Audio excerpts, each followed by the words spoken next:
Okay, so the next part is about economies of scale. Now, economies of scale, you can divide in internal and external economies of scale. I will explain each of these economies of scale to you, and in a way that you can also do it in exactly the same way, or more or less the same way, if an examiner asks you what is the meaning of, say, managerial economies of scale. So if I take managerial economies of scale as an example of internal economies of scale, and I explain to you how that works.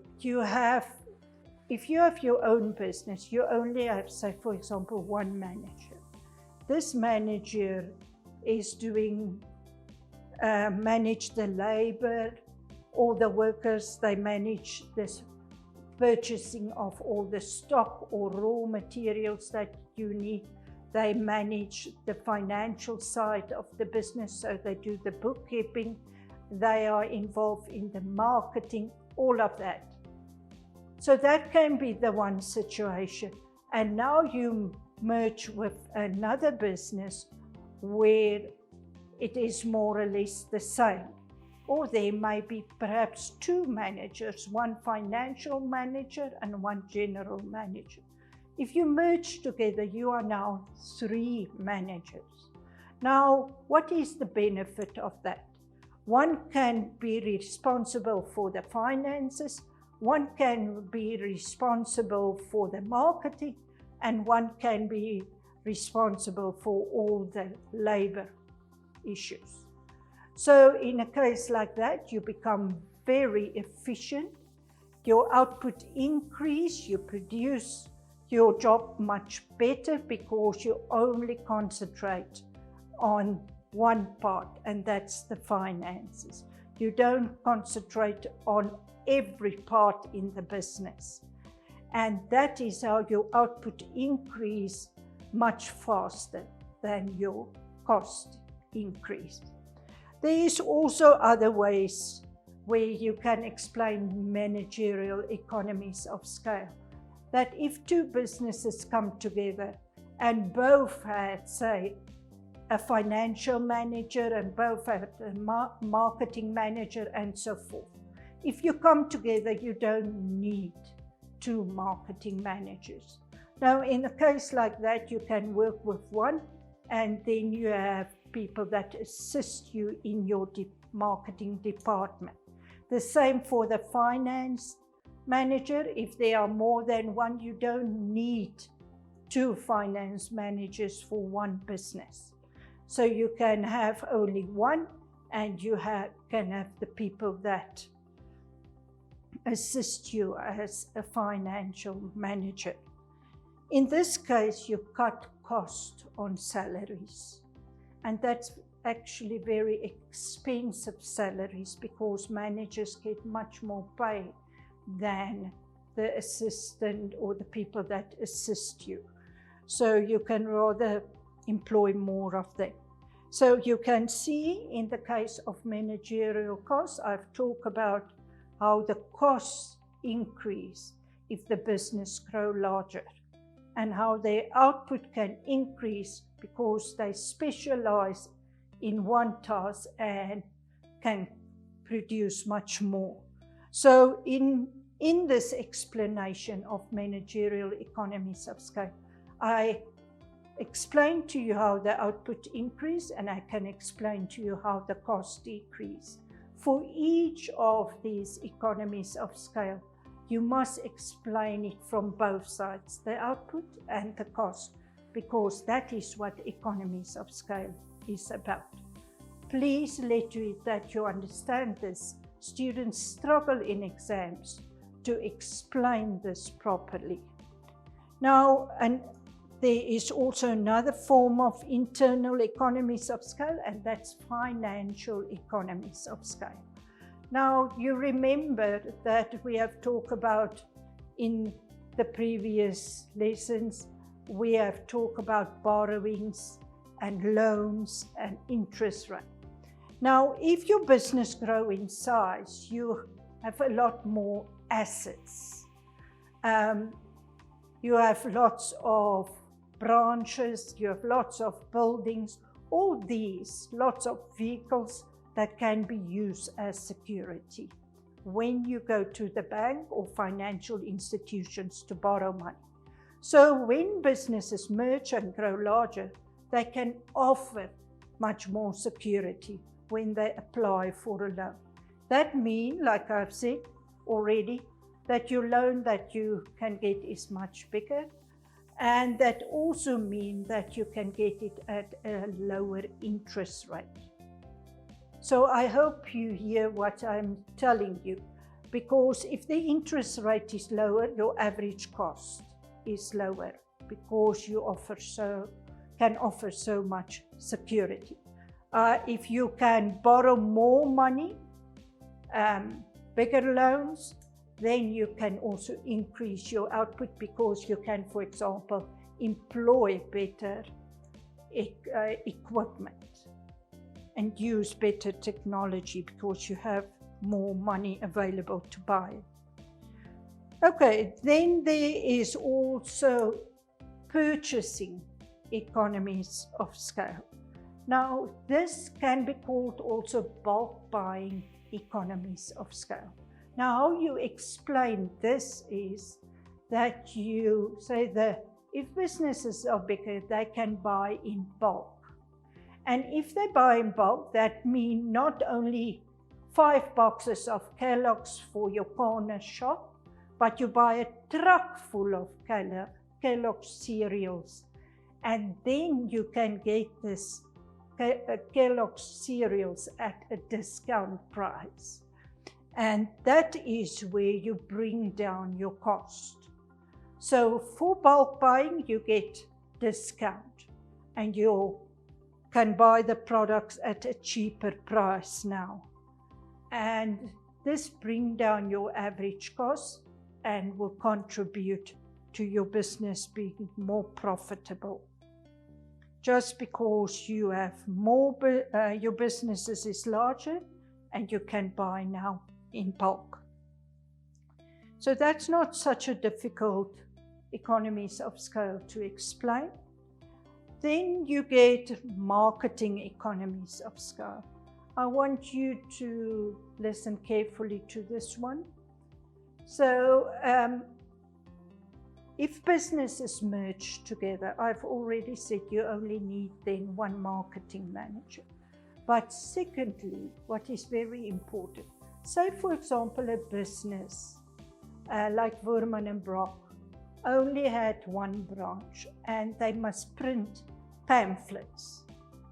Then the design of that pamphlet, the printing of that pamphlet, all of that will be for the cost for that one branch.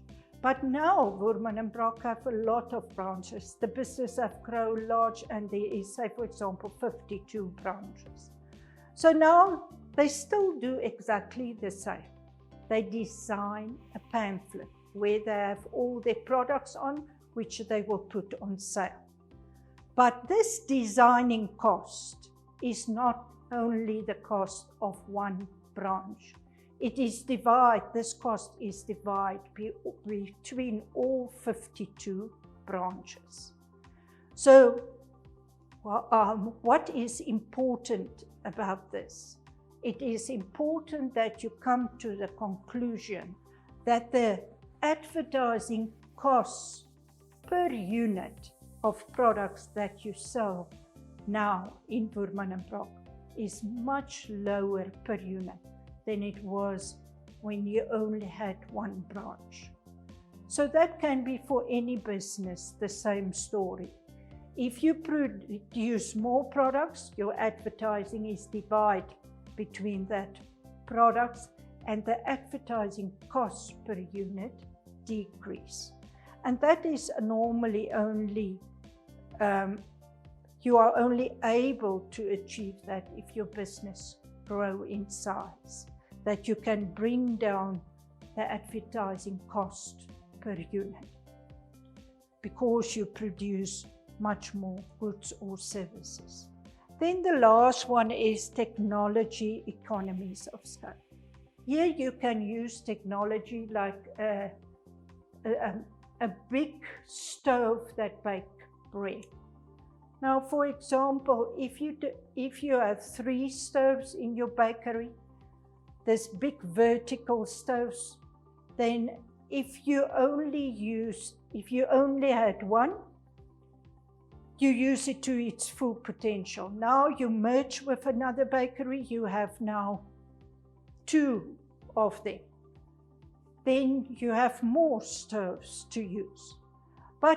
Or you can say, for example, I had one stove, but I never used the stove to its full potential. I only use the stove for 8 hours a day. But now if I merge with other companies and my client base increase, I have more people interested in my bread, then I can use the stove for 24 hours, not only for 8 hours.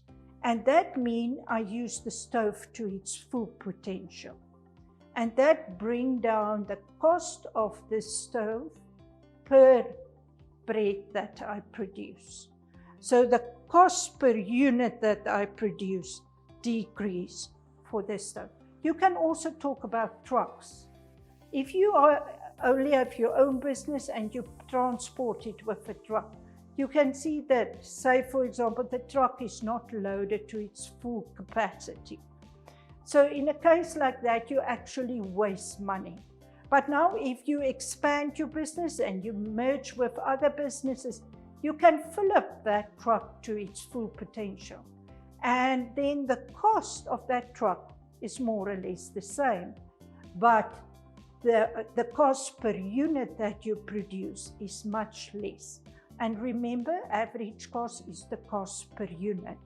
You remember we have said it's the total cost divided by the units produced. It gives you the cost per unit. So like the marketing cost per unit decrease, the transport cost per unit decrease, or the cost per unit to operate that stove decrease. That all have to do with economies of scale. And that is technical economies of scale. And that is only possible if your business grows in size and your output increase. Okay, then we have external economies of scale. That means it is economies of scale that is influenced from outside the business, not inside the business. Remember, the internal economies of scale was managerial, financial, purchasing, marketing economies of scale, and technology. Some people also talk about risk-bearing economies of scale. You will also see that in textbooks. But for external economies of scale, that is where your business average cost decrease due to things that happen outside your business. Now, say for example, industrial area started up and you are the first one of the first businesses that start there. There isn't proper roads and there isn't a lot of services that you need to operate your business efficiently. But as this industry grow, your industry grow, and this industrial area grow, there's later on marketing businesses close by, there is transport businesses close by, the roads get repaired, there's proper water supply, electricity supply, and all that contribute that your business can grow larger and that your costs decrease because you don't have to make use of a transport business that is far away and then come and transport your products. Or you don't have to make use of a marketing business that is far away. It is a marketing business that know your industry Say, for example, you are producing shoes, but there are lots of other businesses, part of your industry, your shoe industry, like those who market shoes, those who produce the boxes that the shoes is packed in. So if you have all of that around you, it brings down your costs because you don't need to get it, say, from another country. So that is important to look at economies of scale that is also influenced from outside, externally. Now, before we continue, I just want to put emphasis on this, that if they ask you in an exam to discuss economies of scale, then you must offer internal and external. If they ask you specifically for internal, then you just offer the internal. Or external, then you just offer the external. But otherwise, you must always look at both sides. That is very important. You can get questions where they, as I've said, just ask you about one type of economies of scale, and you must explain that, how it benefit a business, how it decrease their costs and increase their output. Okay, so that is now for economies of scale. The next part that we will discuss is diseconomies of scale.